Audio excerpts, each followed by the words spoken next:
concepto de síndrome coronario agudo, mencionando que es un conjunto, como síndrome es un conjunto de signos y síntomas. Secundario al desbalance agudo entre la oferta y el consumo de oxígeno miocárdico. Entonces, normalmente hay un balance permanente, ¿no? Ejemplo, si nosotros hacemos un esfuerzo físico en este momento, va a aumentar la frecuencia cardíaca, el corazón va a requerir más oxígeno. Entonces, el flujo coronario, va a aumentar también paralelamente, y de esta manera compensa el problema, ¿no? Entonces, ahí en esos casos hay un balance entre oferta y consumo. Cuando este balance falla, se altera, sea por exceso de consumo o una reducción de la oferta, o de ambos al mismo tiempo, entonces, y ese desbalance es agudo, entonces aparece a manifestarse el síndrome coronario agudo. ¿Cómo se manifiesta? Por un dolor precordial mayor de 20 minutos de duración. Ojo, esto es bien importante. Mayor de 20 minutos de duración. Continua.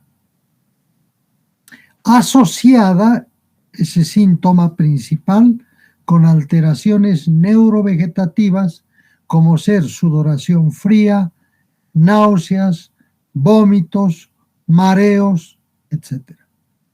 Entonces, cada vez que ustedes vean un paciente que tenga súbito dolor precordial mayor de 20 minutos de duración y además asociada a sudoración fría, náuseas, vómitos, mareos, piensen en primera instancia en síndrome coronario agudo. Ahora, este síndrome coronario agudo, como tal, puede presentarse de 3 maneras en la clínica. Una forma de presentación es la angina inestable. ¿Se recuerdan que cuando hablamos de cardiopatía isquémica hemos hablado de angina estable? Esta es angina inestable. Segundo, infarto de miocardio sin elevación del segmento ST. Como ya están un poquito avanzados ustedes en sus conocimientos de electrocardiograma, ya me entienden lo que es el infarto de miocardio sin elevación del segmento ST. Y la tercera forma de presentación es el infarto de miocardio con elevación del segmento ST. Entonces aquí, para hacer la diferencia entre estas 3 entidades, nos basamos, por un lado, en la clínica, segundo, en el electrocardiograma, y tercero, en la presencia o no de troponinas. Entonces, con esos 3 exámenes ya podemos definir si es una angina inestable, infarto de miocardio sin elevación de ST o infarto de miocardio con elevación del segmento ST. Para hablar de infarto de miocardio, tenemos que tener evidencia de muerte de tejido cardíaco. Por eso es infarto, muerte de tejido cardíaco.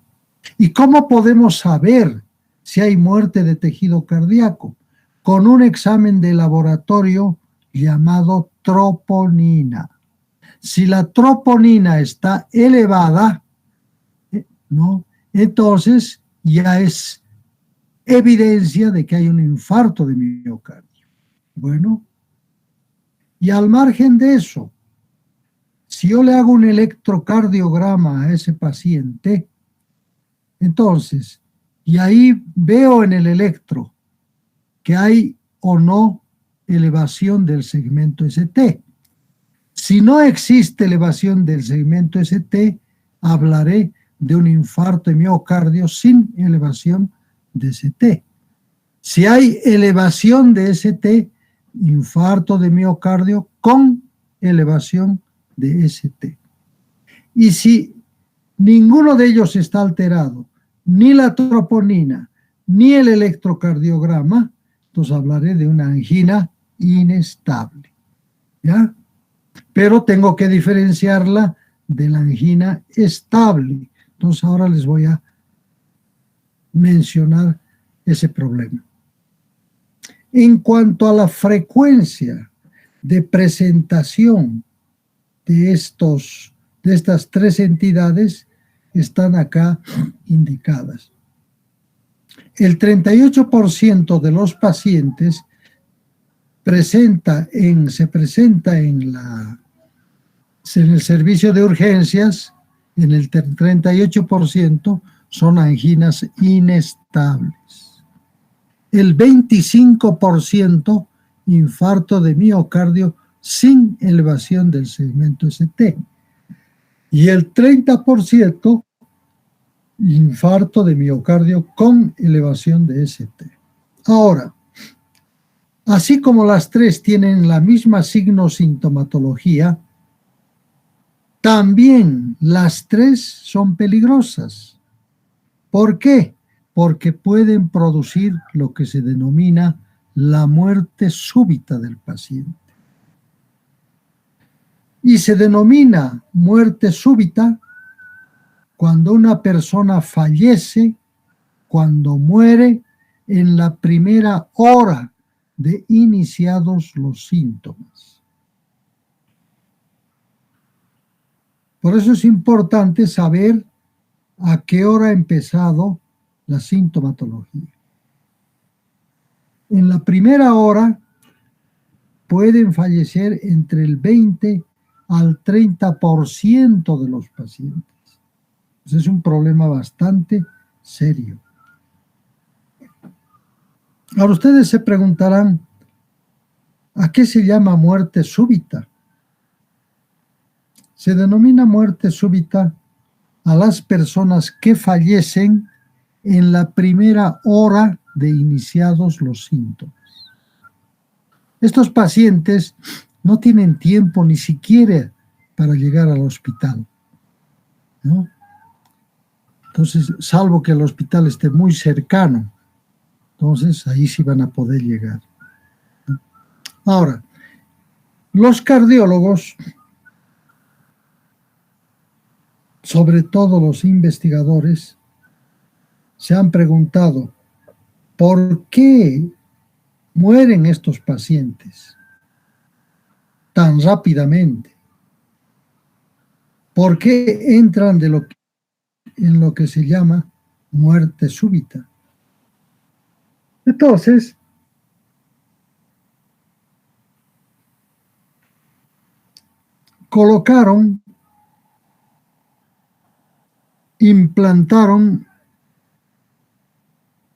realizaron un examen que se denomina Holter de electrocardiograma. Porque es Holter porque es el primero que ha descubierto o ha utilizado este método, ¿no? Holter, que consiste en la utilización de una grabadora que graba los eventos electrocardiográficos durante 24 horas en forma continua. ¿Ya? Y algunos de los pacientes que estaban sometidos a este examen fallecían en medio de la grabación. Se estudió por qué el fallecimiento y ahí encontraron que la mayoría de los pacientes que fallecieron, que murieron con este síndrome coronario agudo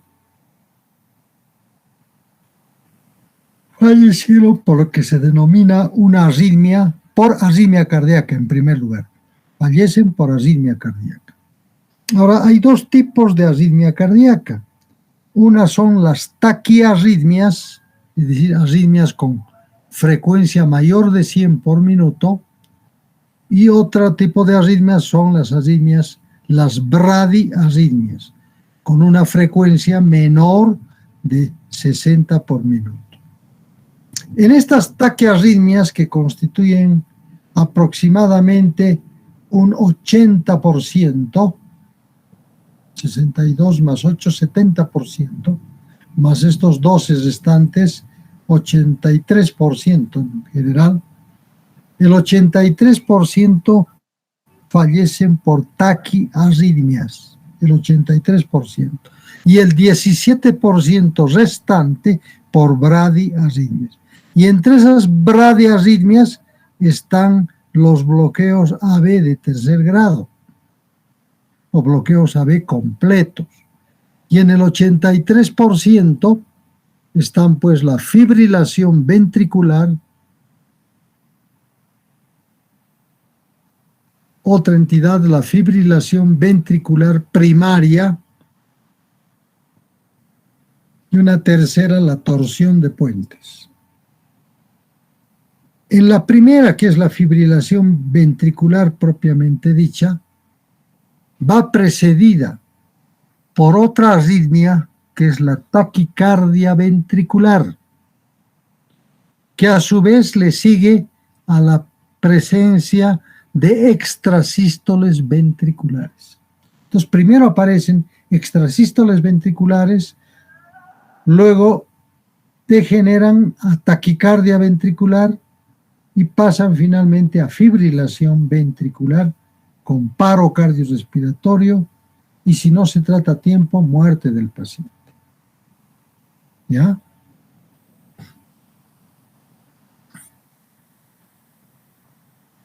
Y en los pacientes que han fallecido, se les han hecho una necropsia con todo detalle para saber qué cosas, qué había en estos pacientes que han muerto. Y ahí se encontró pues la presencia de una placa de ateroma. La placa está aquí, esta es una arteria coronaria. Miren la placa, todo esto es la placa.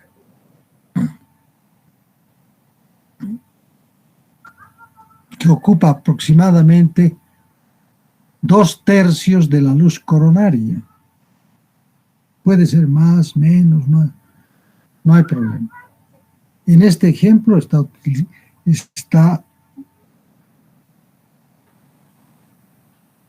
ocupada la luz coronaria en 2/3. Es de situación excéntrica, es decir, está tomada toda una parte de la pared de la arteria, pues se llama excéntrica. Cuando está tomada toda la pared y hay un orificio al medio, esa es placa concéntrica. Esta es placa excéntrica. Esa placa excéntrica se raja, se rompe en un momento dado, ¿no? Y sobre esa ruptura se inicia la coagulación sanguínea, la cascada de la coagulación sanguínea, ¿no?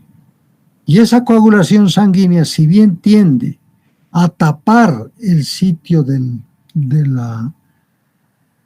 sangrado, también al mismo tiempo puede desarrollarse formando un trombo que va tapando la luz de la arteria coronaria, con reducción importante de flujo coronario o, en casos extremos, obstrucción total con ausencia del flujo coronario. ¿Ya? Pero la causa más importante son, repito, las arritmias cardíacas, dentro de ellas las taquiarritmias, y luego la presencia de placas de ateroma que se rompen y provocan un trombo coronario. Y aquí hay igual una inyección post-mortem de medio de contraste para ver qué ocurría en la arteria coronaria. Y se encontró la presencia de un coágulo, ahí está el coágulo, que está tapando totalmente a la arteria coronaria. Y para que vean que esa es la causa principal de muerte en un paciente con síndrome coronario agudo. Entonces, el síndrome coronario agudo tiene una característica común a las tres entidades. Primero, hay la ruptura de una placa de ateroma en el 90% de los pacientes. Ahí se origina la cascada de la coagulación, comenzando por una agregación plaquetaria. Esa agregación plaquetaria va a provocar la formación de un trombo coronario rojo, ya no de plaquetas, sino de glóbulos rojos. Trombo coronario rojo. Y de acuerdo al grado de obstrucción arterial, va a haber también diferentes manifestaciones clínicas. Si la obstrucción es parcial, como en el presente caso, parcial, entonces estamos frente a una angina inestable. Si es subtotal, es decir, con obstrucción casi total de la arteria, tendremos un infarto de miocardio sin elevación del segmento ST. Mientras que si la obstrucción es total, no pasa nada de sangre, estaremos frente a un infarto de miocardio con elevación del segmento ST. Relativamente simple.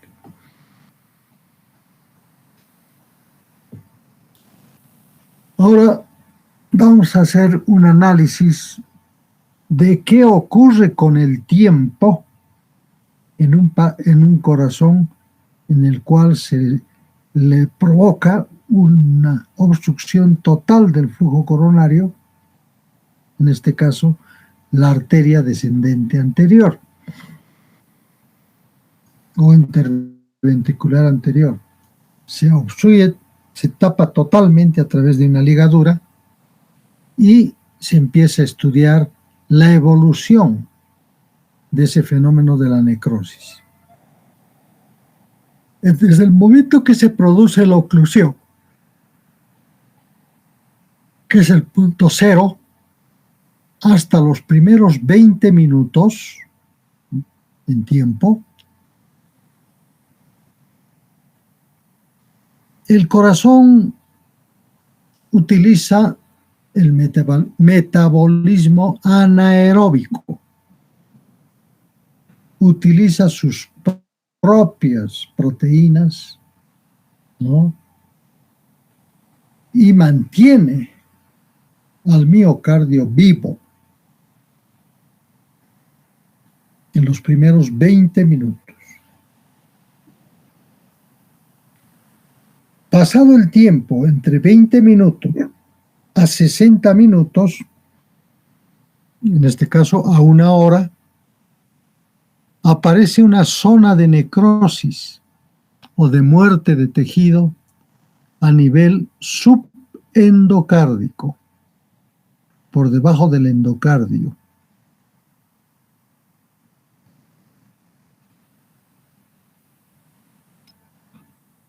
¿No?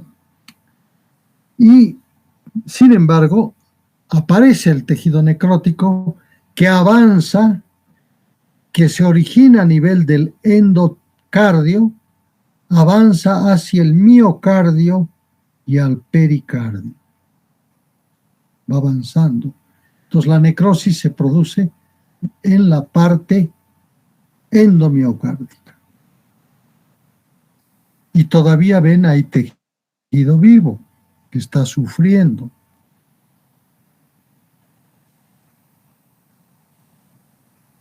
Entre la hora y las 3 horas, las primeras 3 horas, ¿no?, va avanzando la zona necrótica hacia la periferia, ¿no?, dando una necrosis. Necrosis que a las 3 a 6 horas, entre las 3 y 6 horas, ya hay una necrosis total de la pared ventricular. Total.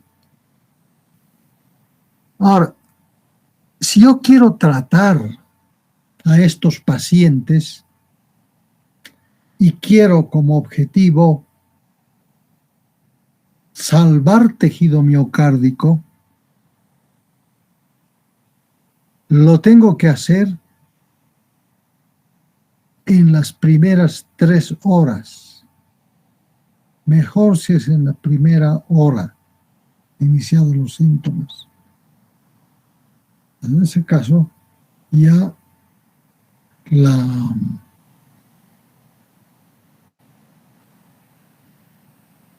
encontramos una zona todavía viva de tejido miocárdico en las primeras 3 horas. Pasadas las 3 horas, ya existe una necrosis total de la arteria descendente anterior, que es la arteria que se ha tapado. ¿Ya? Entonces, si yo quiero salvar tejido miocárdico, tengo que trabajar en las primeras 3 horas de provocado el infarto. Y se puede extender hasta las 6 horas, ¿no? Se puede extender hasta las 6 horas y se puede salvar tejido miocárdico en las primeras 6 horas. Pasadas esas 6 horas, solamente en un 20% de...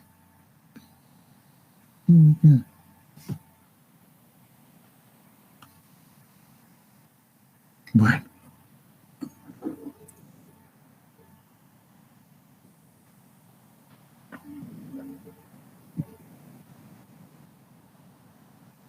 De ahí la necesidad de atención de urgencia en estos pacientes, donde el objetivo basal va a ser salvar tejido miocárdico. Probablemente no salvemos todo el tejido, pero salvaremos la mayor cantidad posible de tejido en el área de infarto. Por una razón fundamental. El tejido miocárdico es un tejido tan especializado, al igual que el tejido cerebral. Ambos tejidos son muy especializados. Y ese tejido miocárdico, una vez que muere, una vez que se infarta, prácticamente no se regenera. Es decir, va a seguir toda la vida, ¿no? Y eso puede condicionar ya a efectos colaterales, complicaciones de tejido miocárdico, como ser el fallecimiento,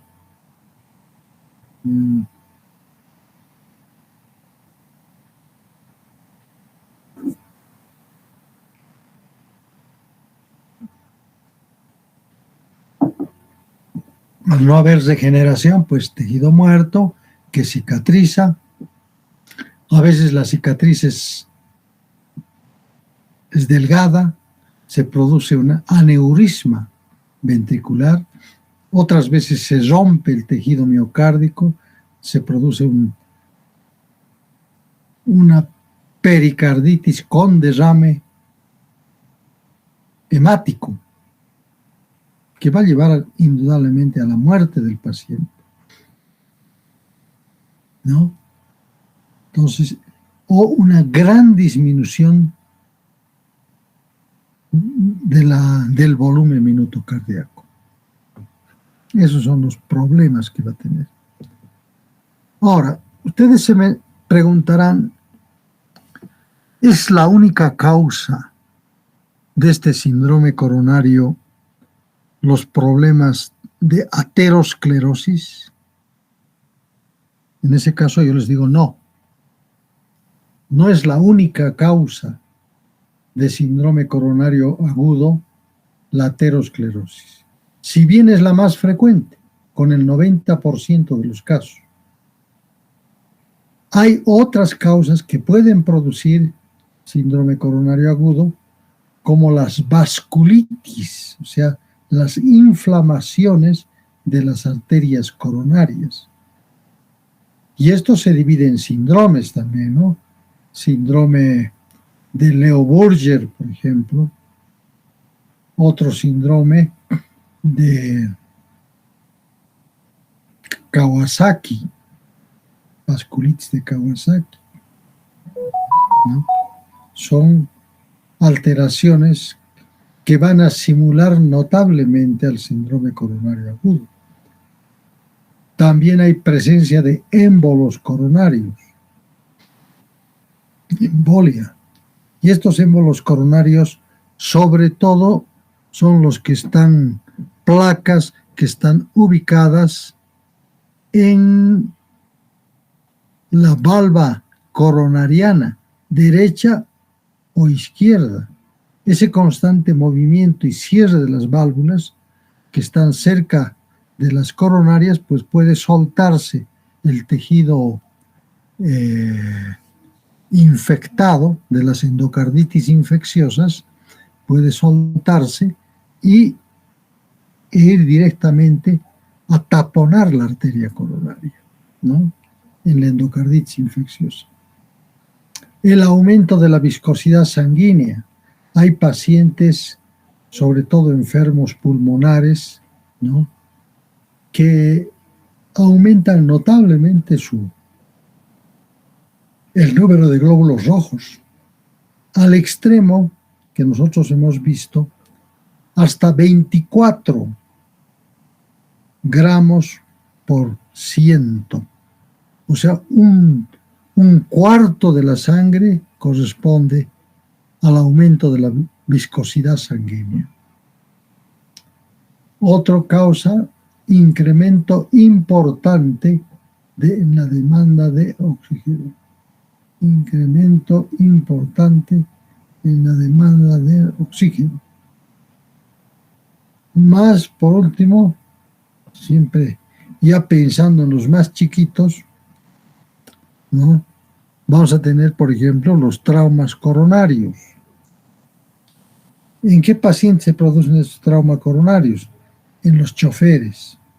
Ellos están manejando el volante, por una mala suerte viene un choque frontal con otro coche, entonces por aceleración se va el cuerpo para adelante. Y al ir hacia adelante golpea contra el volante, el pecho, y eso provoca una laceración en la arteria coronaria,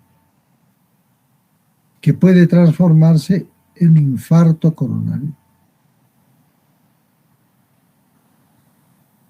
Entonces, el principal problema en estos pacientes es definir el origen, si bien la mayor parte son por aterosclerosis coronaria. Pero esto nos lleva a lo siguiente: cuando ustedes estén trabajando en la unidad de emergencias y vean accidentes automovilísticos, pregunten quién era el el chofer, para estudiarlo al chofer para ver si no ha habido laceración de la arteria coronaria. Para ello tienen que hacer un electrocardiograma preferencialmente en ese paciente. Entonces ahora vamos a leer el concepto de angina inestable. Angina inestable es el dolor precordial con una antigüedad menor de un mes, o sea, reciente, angina reciente también le llaman, antigüedad menor de un mes, con modificaciones, ojo, modificaciones en sus características de frecuencia, de duración y de causas precipitantes. Entonces, el dolor tiene características especiales. Por ejemplo, una de ellas es la frecuencia de aparición del dolor. Si antes aparecía una vez al día y ahora aparece 3 al día, se ha aumentado la frecuencia, la característica de frecuencia. Eso se cataloga como parte de una angina inestable. O la duración, antes duraba 2 minutos, ahora dura 5 minutos, 10 minutos, ha aumentado la duración. Y tercero, las causas precipitantes de ese dolor. Dolía antes al caminar 2 cuadras y ahora duele al caminar dentro de la pieza. Entonces, la causa precipitante ha disminuido. O la cama, está en cama el paciente. Entonces, cuando estas características del dolor se modifican en el tiempo, entonces hablaremos de angina inestable, sobre todo cuando el inicio del dolor es en los últimos 20 días. O 20 días. El primer examen que pedimos frente a un cuadro así anginoso es el electrocardiograma. Ahí vamos a ver 3 alteraciones en el electrocardiograma, que son alteraciones en la onda T, alteraciones en el segmento ST y aparición de una onda Q.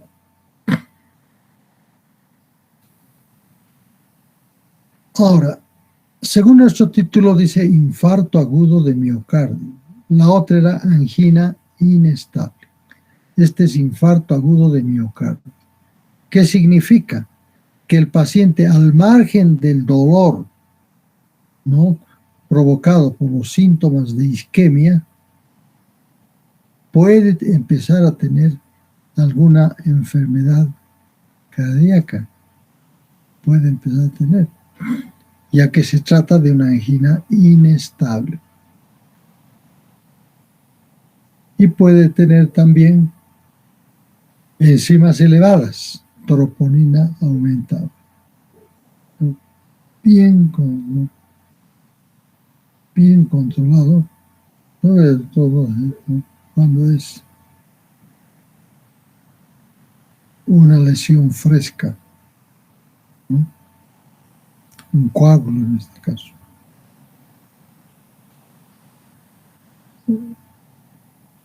Decimos que alteraciones electrocardiográficas, cuando aparecen súbitamente estas alteraciones, primero alteraciones de la onda T, luego alteraciones del segmento ST y finalmente en el curso de los días aparición de una onda Q patológica.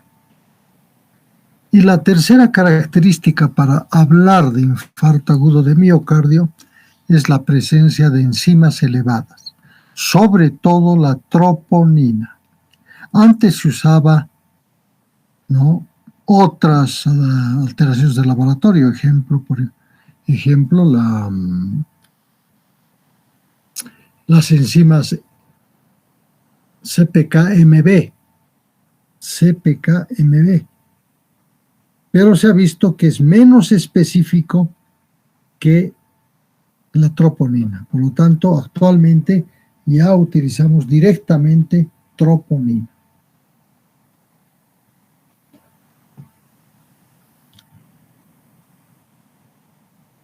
Y aquí les muestro las alteraciones electrocardiográficas provocadas por una zona de infarto.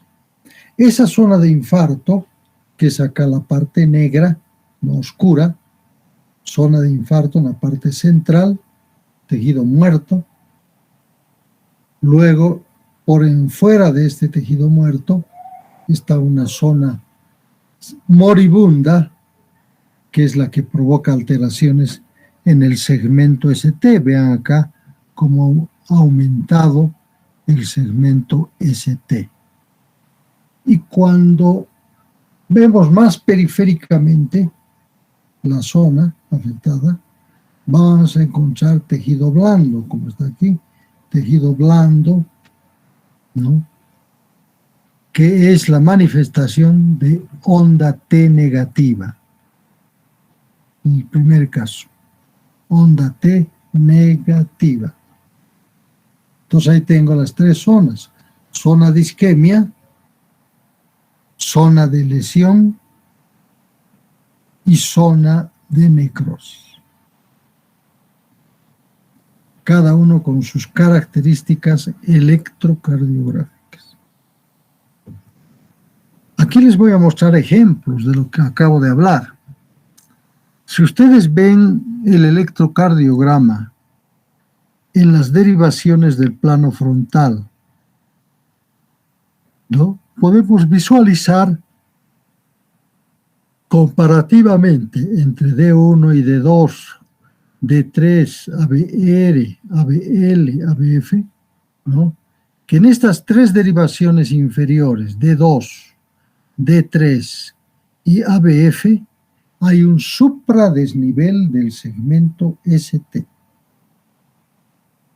Está por encima del nivel. Por eso se llama supradesnivel del segmento ST. En área precordial, generalmente no va, ¿no?, esta ropa.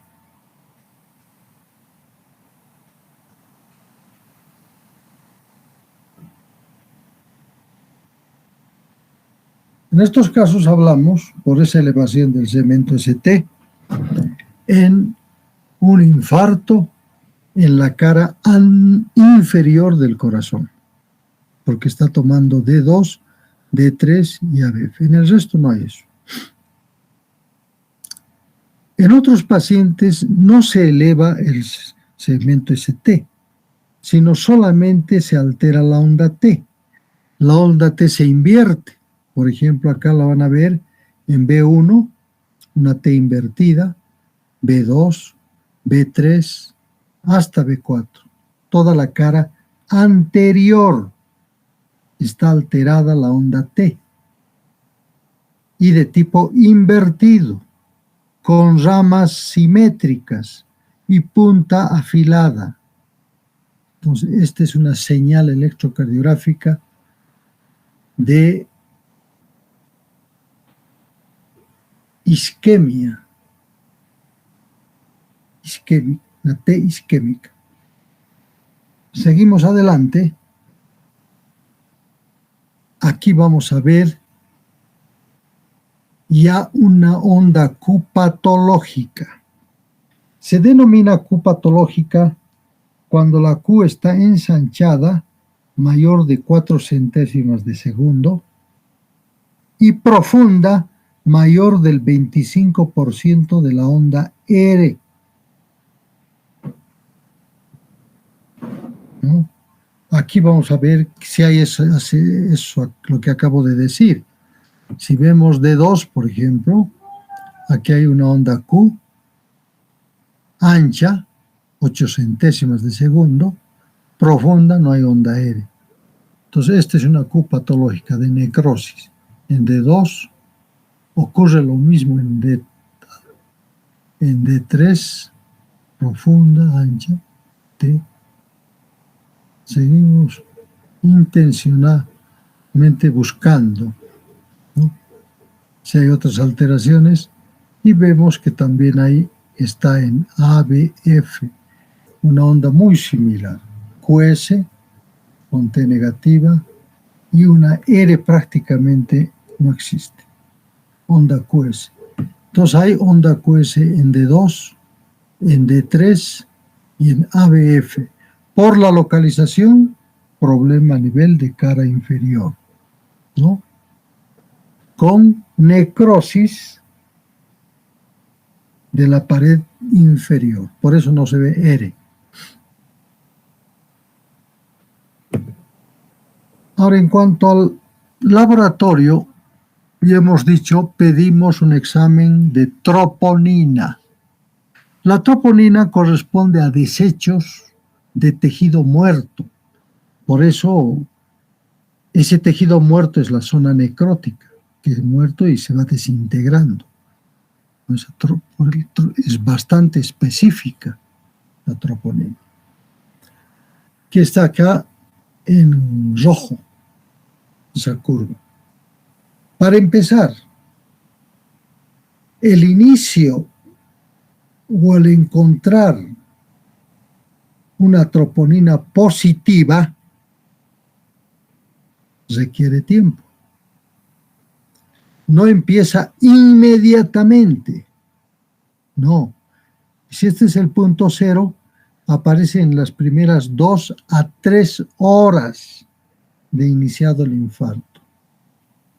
Asciende rápidamente, ¿no?, hasta llegar a su cúspide. Y dura su efecto casi una semana, 7 días, 6 a 7 días. ¿Ya? Y su pico máximo lo alcanza alrededor de las 48 horas. Entonces, esa es la acción farmacológica de la troponina.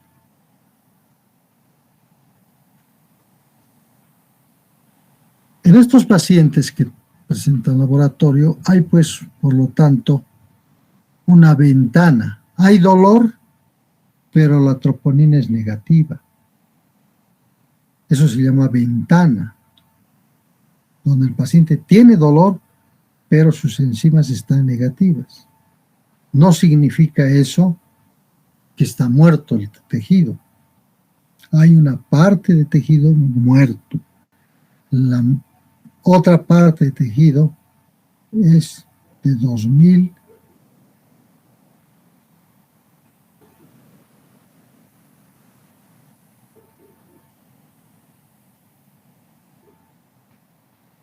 esa parte de tejido empieza a aparecer la troponina positiva entre las 3 a 4 horas de iniciado el infarto. Luego va subiendo y alcanza su nivel máximo a las 48 horas del infarto. Y de ahí les desciende lentamente y está positiva en los primeros 6 días, hasta una semana. Va desapareciendo progresivamente.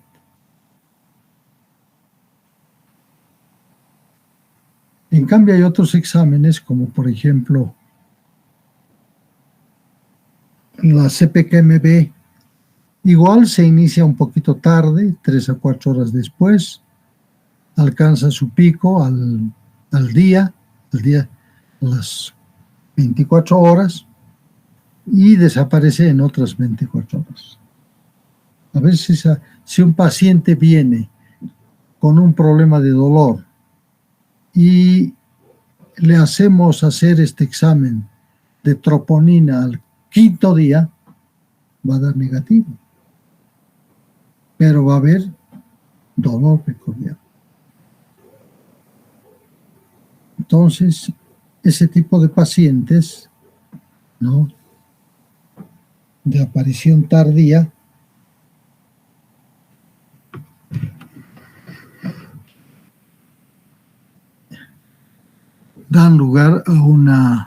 pueden dar lugar a un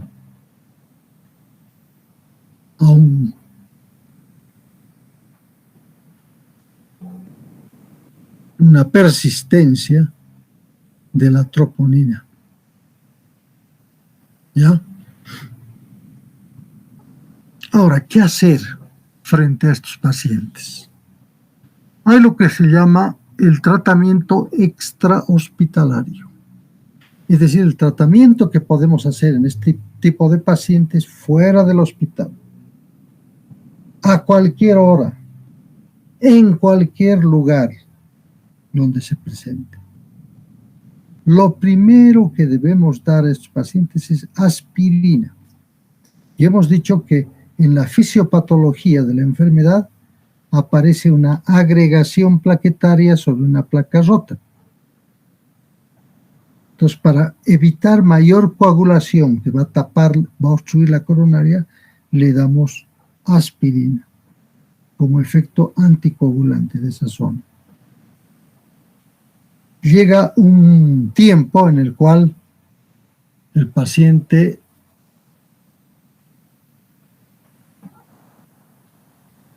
va a ir a un siguiente paso que se denomina, y ustedes ya lo saben, puede ir a una arritmia cardíaca con paro circulatorio. Antes de que suceda eso, mi siguiente paso va a ser canalizar una vía venosa. Antes de que se colapse la vena, una vez que está colapsada, es muy difícil entrar a la luz coronaria. Muy difícil. Ni la mejor enfermera lo va a hacer. Canalizar la vía venosa. ¿Para qué? Para colocar medicamentos por vía venosa. Ese es el objetivo. Tercero o segundo, tiene que continuar haciendo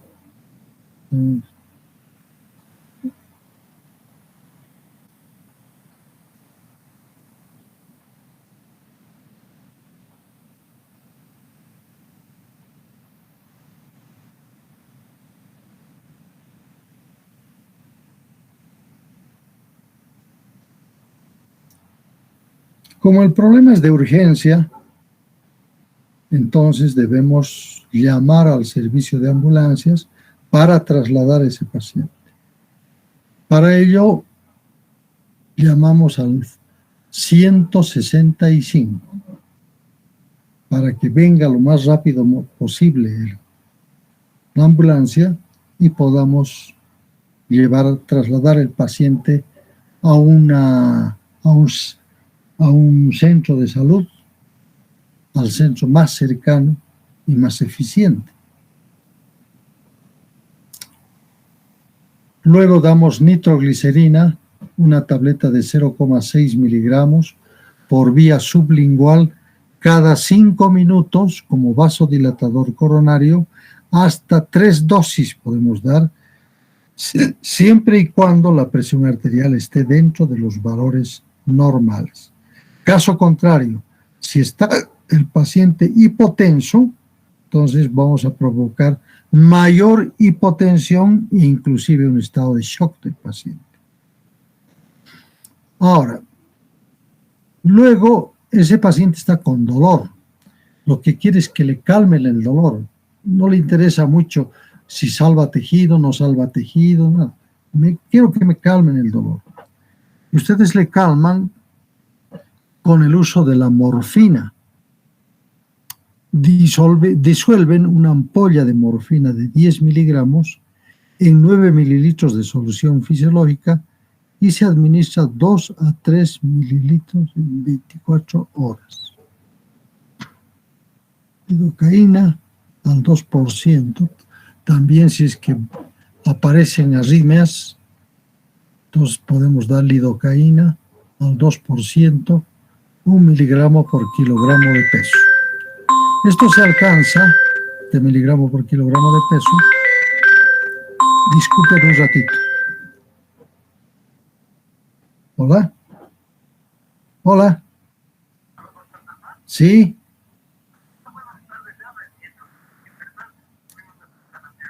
Sí.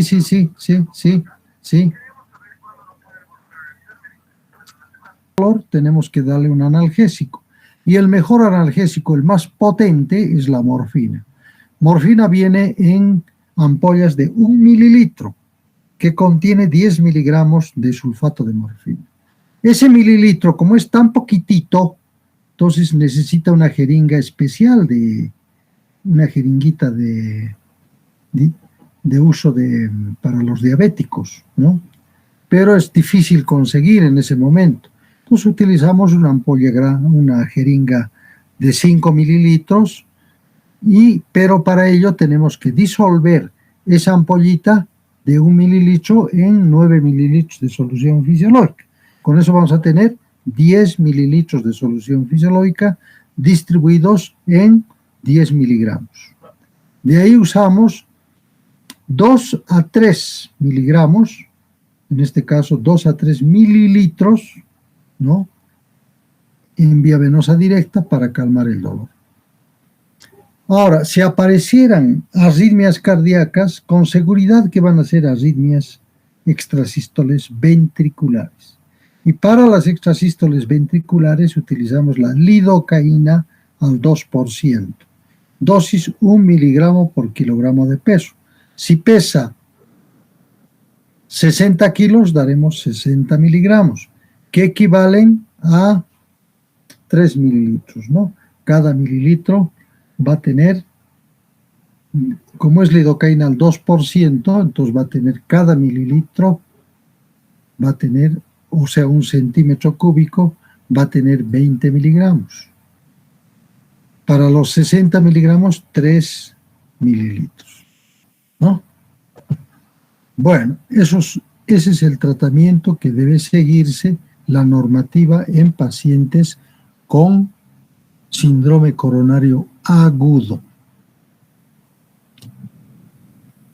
Ya el paciente en un momento dado hay que trasladarlo al hospital, porque no se puede hacer tratamiento así en la calle, en la oficina, donde le dé.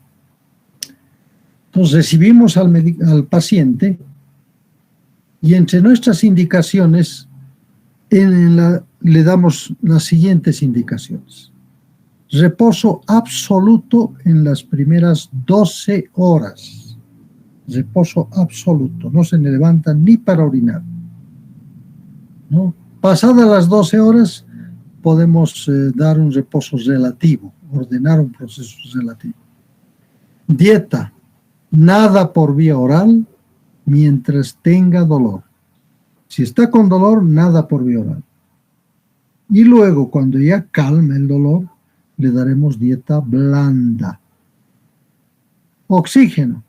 Oxígeno nasal en dosis de 3 litros por minuto, en forma permanente. 3 litros por minuto. Solución fisiológica. No se olviden que ya le han colocado su suerito y le están dando solución fisiológica. Mantenemos eso para mantener la vía frente a cualquier necesidad de una inyección endovenosa. Control de signos vitales cada 30 minutos hasta su estabilización. Luego, cada 4 horas. Y es necesario comunicar, que la enfermera comunique si la frecuencia cardíaca es menor de 60 o mayor de 110. La presión arterial menor de 90 o mayor de 150. La frecuencia respiratoria menor de 8 o mayor de 22. Y luego, lógicamente, le colocamos un monitor de electrocardiograma para descartar o descubrir cualquier arritmia que suele presentarse. Ya en cuanto al tratamiento farmacológico del síndrome coronario agudo, dividimos en dos. Una, si el paciente diagnosticamos angina inestable o infarto de miocardio sin elevación de ST, es un tipo de tratamiento. Y en los pacientes que tienen infarto de miocardio con elevación de ST, ahí el tratamiento es desobstruir, no hay otra. Desobstruir la arteria coronaria. Después hablaremos de los mecanismos de desobstrucción. En el tratamiento de la angina inestable y el infarto de miocardio sin elevación de ST, preguntamos si has recibido o no aspirina recientemente. Si has recibido, no le damos. Ahí podemos añadir otro antiadhesivo plaquetario para que entre ambas se potencialicen y sea más efectivo. En este caso añadimos el clopidogrel, 75 miligramos. ¿No? Clopidogrel más aspirina, 100 miligramos. Luego, si aparece nuevamente el dolor, le daremos nuevamente su dosis de morfina como analgésico. Si está sin dolor, porque ya le han colocado antes, pero no sabemos si le han colocado o no le han colocado, no sabemos. Preguntamos, ¿has recibido morfina?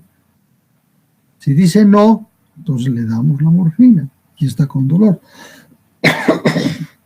Si está sin dolor, mejor no le damos nada. Luego, damos nitritos. Los nitritos vienen en varias formas.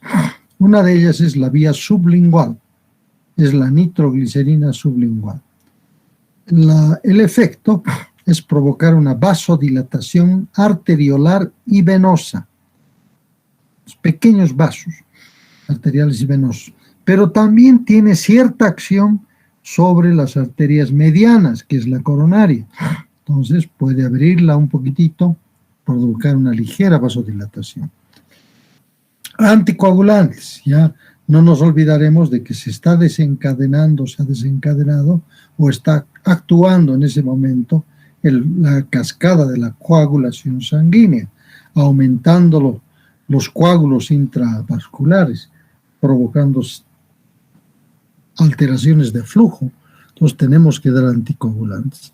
Primero damos un anticoagulante de acción rápida, como la heparina pura, ¿no? 6.000 unidades por vía endovenosa. Y luego le seguimos con anticoagulantes de bajo peso molecular, como ser la enoxaparina, en dosis de 1 miligramo por kilogramo de peso. ¿Ya? Luego, beta bloqueadores.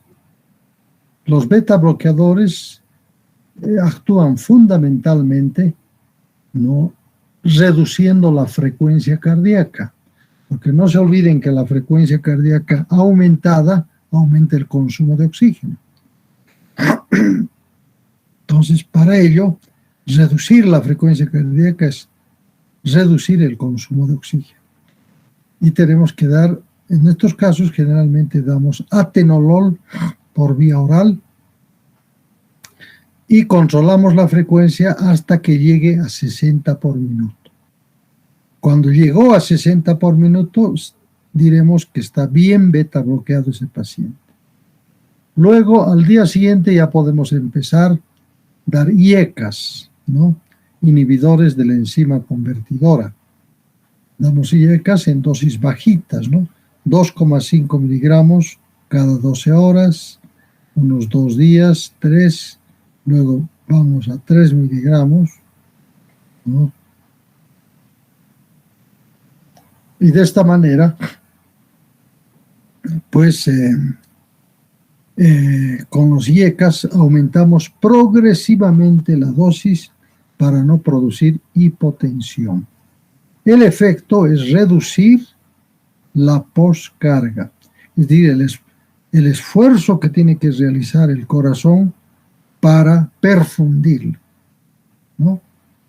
Entonces le damos menos trabajo a ese corazón que está enfermo. Luego tenemos los reductores del colesterol.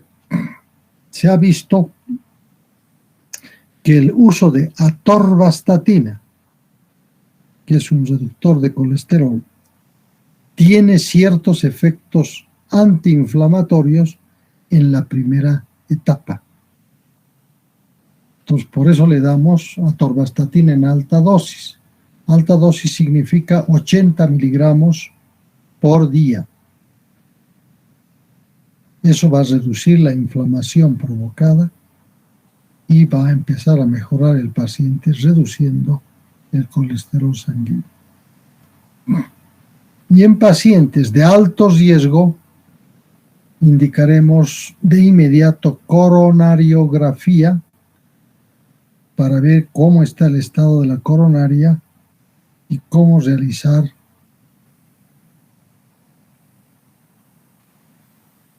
el apoyo correspondiente. Entonces, es importante esto, hacer cálculo de riesgo coronario, que les voy a mostrar enseguida, ¿no?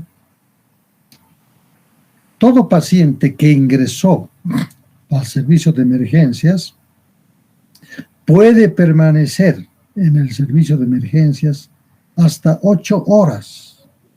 Se pueden realizar varios estudios y el objetivo es definir el estado de la insuficiencia coronaria. Y de acuerdo a esa definición, si es un problema muy agudo, entonces pediremos un estudio de coronariografía. Vamos a ver cómo se calcula el riesgo. Hay varios métodos. Nosotros utilizamos la valoración de riesgo TIMI, tomando en cuenta un punto para cada punto positivo. Edad, menor de 65 años. Si la edad es mayor de 65, 0 puntos. Si es menor de 65, 1 punto. Presencia de al menos 3 factores de riesgo. Ya han avanzado ustedes los factores de riesgo cardiovascular. Si tiene más de 3 factores de riesgo, entonces ese es puntaje 1. Más de 3 factores. Estenosis coronaria previa, menor del 50%, ¿no? Si es mayor, un punto. Desviación del segmento ST en el electro de ingreso, otro punto si está desviado. Episodios de angina en las 24 horas anteriores. Episodios de angina en las 24 horas anteriores. Si ha tenido antecedentes inmediatos de angina. Si ha tenido un 8 puntos. Biomarcadores cardíacos elevados, ejemplo, troponina elevada, 1 punto. Uso de aspirina en los últimos 7 días anteriores. Si en los últimos 7 días ya estabas recibiendo aspirina, entonces 1 punto, ¿no? Entonces, si el puntaje es bajo, de 0 a 2 puntos, se mantiene el paciente en sala general. Si es de 3 a 4 puntos, en parte intermedia, ¿no? Y si es de más de 5 puntos, de 5 a 7, y es de riesgo alto, en cualquier momento ese paciente puede evolucionar a un infarto cardíaco con elevación de ST. Entonces a esos pacientes los mantenemos internados. En el infarto miocardio con elevación del segmento ST, ya no sin, sino con elevación del segmento ST, además de lo que ya hemos indicado en el tratamiento de angina inestable o infarto miocardio sin elevación de ST, lo que tenemos que hacer, como está tapado totalmente, reperfundir el miocardio. ¿Cómo lo reperfundimos? De 2 maneras. Una, con el uso de un fibrinolítico. Es un medicamento que disuelva el coágulo. Y al disolver el coágulo, se va a desobstruir la arteria coronaria y por ahí va a llevar la sangre al corazón. O bien, podemos hacerlo de manera sofisticada, la angioplastía coronaria transcutánea. La angioplastía, que es para, una vez descubierta la activación ventricular, entonces, pues procedemos a este estudio de angioplastía coronaria para desobstruir mecánicamente el sitio obstruido. Hay gran diferencia entre los dos usos, el fibrinolítico y la angioplastía. Un fibrinolítico, una ampolla, cuesta $1,200, una ampolla, que es la que vamos a utilizar. Y la angioplastía coronaria transcutánea, empezando por la coronariografía, la inserción de catéteres, etcétera, etcétera, hasta llegar al lugar y hacer la angioplastía, cuesta alrededor de $6,000. Entonces hay mucha diferencia, ¿no?, entre 1,200 y $6,000. En cuanto a la fibrinolisis, si se hace la fibrinolisis en los primeros 90 minutos, o sea, en la hora y media de iniciado el infarto, hay una repermeabilización en el 50 a 70% de los pacientes. Cuando se hace en la primera hora y media, antes de las primeras 2 horas, se repermeabiliza, o sea, vuelve el flujo sanguíneo en un 50 a 70%. Y a las 24 horas hay una repermeabilización en el 90% de los pacientes. En cuanto a la angioplastía primaria, la repermeabilización es inmediata. ¿Ya? 80-90%. Entonces, es mucho más rápida la repermeabilización con angioplastía primaria. Esa es la ventaja. Pero también esa ventaja dependerá del sitio donde se presentó el problema. Suponiendo que es en el campo, bueno, difícilmente va a tener que trasladar hasta la ciudad de La Paz, o a la ciudad de Cochabamba, o a la ciudad de Santa Cruz. Ahí van a decir todos, hagamos el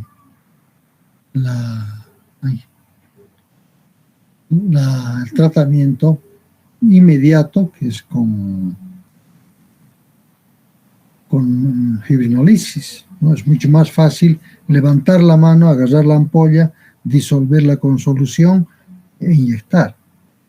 Mucho más rápido que estar llamando a la gente para que realice la angioplastía coronaria. Peor si es de noche, a la madrugada. Difícil, salvo que esté de turno, ¿no?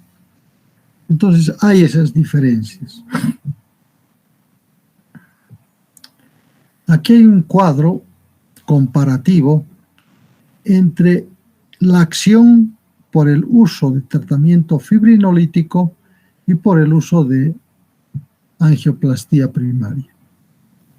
Cuando se usa en los primeros 30 minutos, hay 7% de mortalidad. A la primera hora sube la mortalidad a 9.3. Cuando está a 1 hora y media, casi 12% de mortalidad. Mayores de 90, de hora y media, sería SNOX. 90 minutos serían 90 minutos son 1 hora y media, ¿no? 1 hora son 60 minutos, más 30 en 1 hora y media, la mortalidad es del 16%. En cambio, con la angioplastía coronaria, ¿no?, es la mitad, todo es a la mitad, ¿no? Entonces es mucho más efectivo. Y ambas son con amplia experiencia. El uso de fibrinolítico se ha utilizado en primera instancia en 85.590 pacientes. mientras que la angioplastía primaria se ha hecho en 43.800 pacientes. O sea, son números importantes, experiencia importante. Resumen de todo esto: el mejor tratamiento va a ser, por ejemplo, si uso fibrinolítico, usar en la primera hora hasta las 3 horas. Si es AICP primaria, en las primeras 6 horas. Cuando se hace la angioplastía, ¿qué vía se utiliza? Se utiliza en primera instancia la arteria femoral. O sea, se pincha la arteria femoral, se avanza, pasa la ilíaca, luego la arteria abdominal, la arteria descendente torácica, pasa el callado aórtico y se busca y se encuentra la arteria coronaria, el origen de la arteria coronaria izquierda en este caso. Todo ese camino tiene que seguir. Cuando se usa la vía radial, que está acá, sigue la arteria radial, luego la arteria humeral, luego la arteria subclavia, entra a la descendente, al callado aórtico, y de ahí del callado ya se busca a la arteria coronaria correspondiente. Es decir, que esta otra vía, la vía radial, es más directa, y al ser más directa, más fácil de hacer maniobras con el catéter. En cambio acá hay una curva importante a nivel del callado, es más difícil hacer los movimientos. No es lo mismo que la vía radial. ¿Cuál es el mecanismo? Fíjense, aquí yo tengo una arteria obstruida subtotalmente. Se pasa un alambre guía muy delgadito, ¿no? Flexible. Por sobre ella me sirve de base para introducir el catéter de angioplastía, que tiene una bolsita blanda y altamente resistente. Ahí se ha inflado el globito, ¿no? En todo el trayecto de la estenosis. Luego de inflarlo a 8 o 12 atmósferas, que es alto, pues se desinfla y se retira desinflado el catéter. Y queda la arteria ahí abierta. No será de las mejores, pero está abierta. Y ahí nuevamente hay flujo coronario y pues mayor recepción de oxígeno, de insumos para la coronaria, con una mejora de la contracción miocárdica, de la presión arterial, del volumen minuto, etcétera, etcétera. ¿Ya? Aquí ven a ver un paciente donde tiene un infarto de cara inferior, se toma la arteria coronaria, se inyecta por la punta. Voy a ver que en este lado, ¿no? Hasta ahí no se utiliza balón de angioplastía, ¿no? Se pasa el alambre en la parte obstruida y se llega hasta aquí, hasta la parte más distal de la coronaria derecha, que sirva de soporte. Aquí está el alambre, ha pasado la comunicación hasta la parte más extrema y se infla el globito. Esto ya es un inflado terapéutico, por supuesto, terapéutico, en el tercio medio de la arteria coronaria derecha.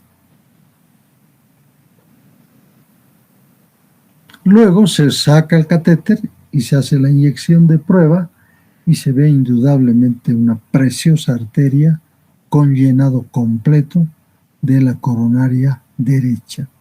Aquí está entrando la arteria, pese a eso, que ha tenido infarto, tiene dolor, probablemente siga con dolor, ¿no? De reperfusión, que se llama, y luego se normaliza.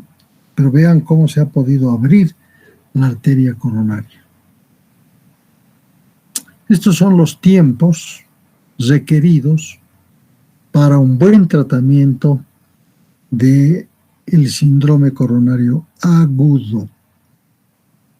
En los primeros 5 minutos, el paciente debe autorreconocer y hacerse el diagnóstico, no perder tiempo. En nuestro medio, el promedio no son 5 horas, el promedio son 14 horas. En 14 horas ya directamente ya se ha retirado bastante tejido. Vamos a ver. ¿No? Entonces tardan, y tardan sobre todo en la casa. Cuando tienen dolor, pues aparece la esposa y le dice, bueno, mira, yo te voy a frotar con alcoholcito, con eso te va a calmar. Y le frota con alcoholcito y está pasando el tiempo, ¿no? Está pasando el tiempo. Luego tenemos transporte al hospital. Tiene que decidirse el paciente que va a ser hospitalizado. 30 minutos.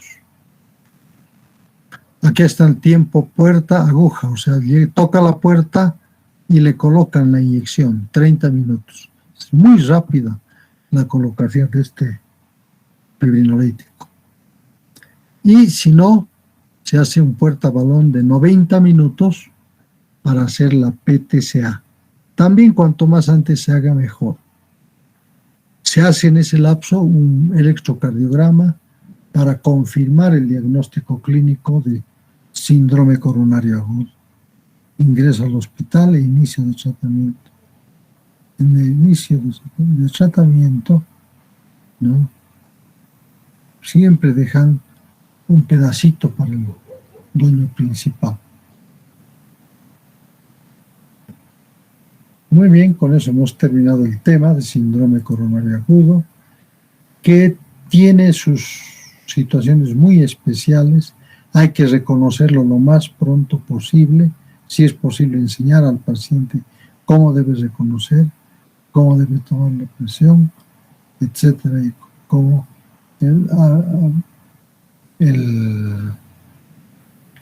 reconocimiento es bien importante para iniciar el tratamiento respectivo.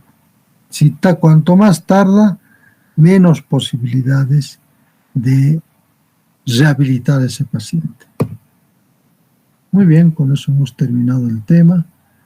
Y este tema vamos a seguir avanzando nosotros en el grupo, ya para tener una mayor idea del diagnóstico y el tratamiento que hay que seguir con este tipo de pacientes. Detengo la presentación y nos vamos.